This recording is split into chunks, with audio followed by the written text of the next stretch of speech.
नमस्कार। मैं अनीता चौहान। आप सब कैसे हैं? मैं भगवान से यही प्रार्थना करती हूँ कि आपके घर में हमेशा सुख समृद्धि का वास रहे। आपका और आपके परिवार के सभी सदस्यों का श्री प्रभु चरणों में हमेशा ध्यान रहे। इसी मंगल कामना के साथ आज का वीडियो शुरू करते हैं।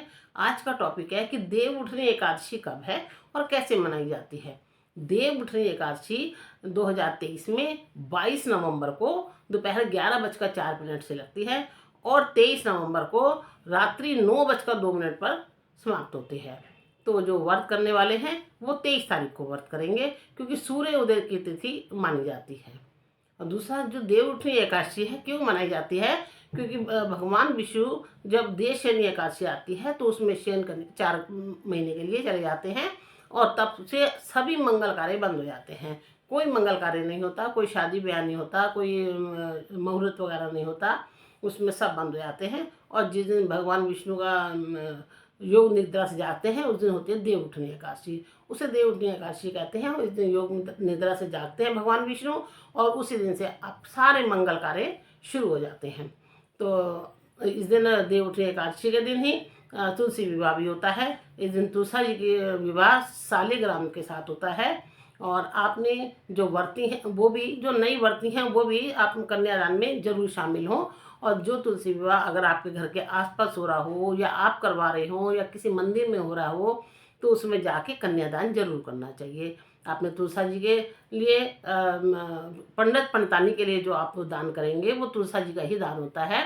आपने क्या करना है कि आप जो भी आपकी श्रद्धा हो उनके वस्त्र दें, तुलसा जी के बर्तन दें या कुछ भी सोना चांदी पाजेब कुछ भी दे सकते हैं।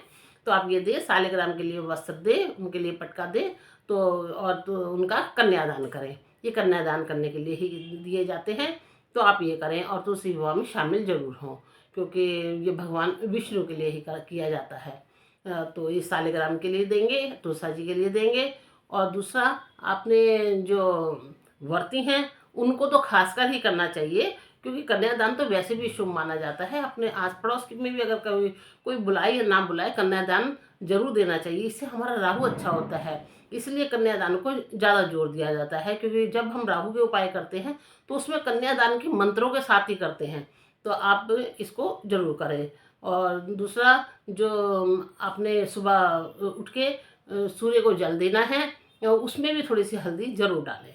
सूर्य नारायण को जब जल देते हैं खासकर देव उठनी एकादशी के दिन, तो इसका भगवान विष्णु के लिए ही होता है।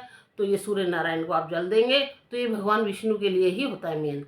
तो आपको आपका मान सम्मान बढ़ता है। और इसे देव उठनी एकादशी अगर करते हैं तो आपके घर में हमेशा मंगल कार्य होते रहते हैं।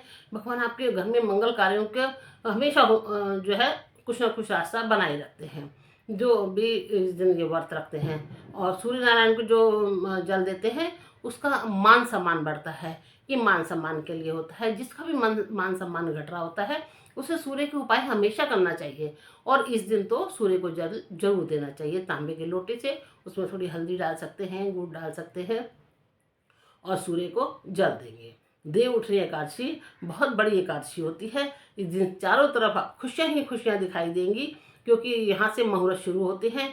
पहला जो है मुहूर्त देव उठनी एकादशी का ही माना जाता है, जिस दिन से शादियाँ शुरू होती हैं। तो आप ये करेंगे, विष्णु जी की पूजा करेंगे कन्या विवाह में और इसमें शामिल होंगे तुलसा जी के विवाह में।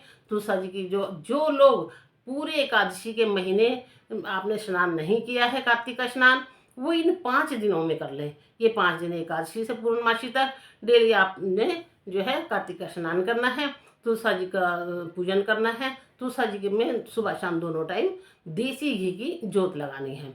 तो ये आपको पूरे महीने का फल मिलता है अगर ये 5 दिन आप कर लेते हैं तो।